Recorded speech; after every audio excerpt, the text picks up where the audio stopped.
Musim dingin di Alaska sangat dingin, tetapi merupakan waktu terbaik bagi pemburu untuk menghasilkan uang. Karena musim perburuan yang terbuka di musim dingin, mereka bisa pergi keluar dan memasang perangkap, menangkap hewan berbulu secara legal untuk mendapatkan keuntungan. Sasaran utama para pemburu adalah musang, musang hutan, bahkan serigala abu-abu Amerika Utara.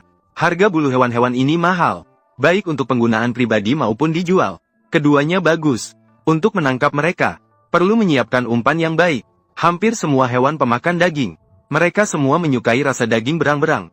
Jadi sebelum memasang perangkap, Chevy pergi dan mendapatkan seekor beaver terlebih dahulu. Jalur perburuan Chevy tahun ini hampir 20 km. Dia berencana untuk memperluas lagi di belakang. Harga barang di kota terus meningkat. Dia juga harus menghasilkan lebih banyak uang. Seseorang mungkin memiliki pertanyaan. Harga barang naik. Apa hubungannya dengan para pemburu liar ini? Sebenarnya, keluarga pemburu zaman baru tidak bisa lepas dari bantuan barang-barang modern. Barang habis pakai mereka termasuk bensin, peluru, berbagai alat dan sebagainya. Juga harus sering membeli beras, tepung dan sejenisnya. Dimakan bersama daging buruan, tentang sayuran dan buah segar. Tanpa uang, pada dasarnya tidak bisa mendapatkan di musim dingin. Chetwy sedang memasang perangkap baru, sambil memeriksa jalur lama. Pada senja, dia menangkap musang ungu pertama tahun ini. Menjadi awal yang baik untuk musim penangkapan. Satu musang ungu hanya bisa dijual sekitar $100. Jauh dari tagihan yang harus dibayar. Jadi dia harus menangkap sebanyak mungkin, agar bisa mempertahankan keluarganya hidup. Waktunya sudah malam. Chetwy menemukan jejak mangutak. Melihat ukurannya seharusnya tidak kecil. Harganya untuk satu mangutak, setidaknya setara dengan 5 atau 6 musang ungu. Menemui kesempatan untuk menangkap, pasti harus mencoba. Chiew menemukan gua alami di dekatnya. Letakkan beberapa ayam hutan dan ikan salmon busuk di dalamnya. Kemudian pasang perangkap konibir 330 di pintu gua. Ketika musang melihat umpan di dalamnya, ingin menjulurkan kepala untuk makan, maka akan tertangkap. Letakkan jerami di luar sebagai penyamaran. Tinggal menunggu hasilnya. Waktunya sudah hari kedua. Chiew kembali ke lokasi penangkapan. Malam tadi turun salju lagi. Perangkap serigala masih di sini. Tidak ada jejak masuk atau keluar hewan. Umpan masih ada. Sepertinya perlu menunggu dengan sabar. Sekarang dia akan periksa perangkap musang. Penangkapan ini seperti membuka kotak misteri.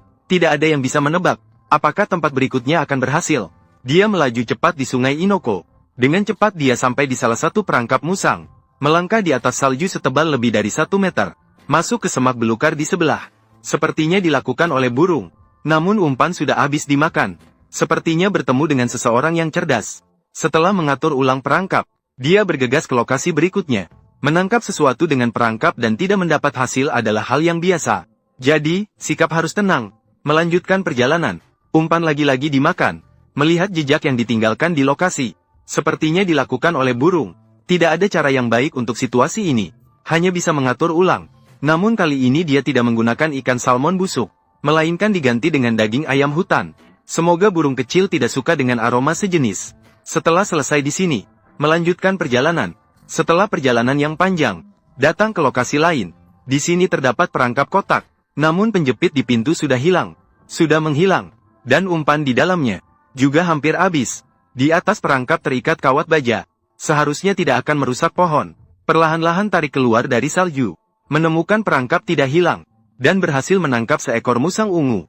Akhirnya mendapat keberuntungan yang lama dinanti. Chiew sangat senang. Pada sore hari, dia menyelesaikan seluruh jalur perangkap. Di perangkap terakhir, dia berhasil menangkap lagi seekor musang ungu. Jika dihitung, sehari ini, total berhasil menangkap 5 ekor. Sekarang tidak hanya cukup untuk biaya bensin, tetapi juga mendapat keuntungan yang lumayan. Musim perburuan tahun ini bisa dikatakan dimulai dengan baik. Selama bisa terus seperti ini, dia bisa mendapat banyak keuntungan. Chiew menyukai kebebasan seperti ini. Di sekitar beberapa puluh kilometer hanya ada dirinya sendiri. Dunia es dan salju yang sepi dan sunyi membuat pikirannya menjadi lebih tenang. Kembali ke studio dengan hasil yang memuaskan. Rasanya seperti membawa uang tunai pulang. Setelah mencairkan mangsa-mangsa ini, kita bisa mulai menguliti dan mengolah kulitnya. Kehidupan seperti ini, apakah kamu merasakan baik?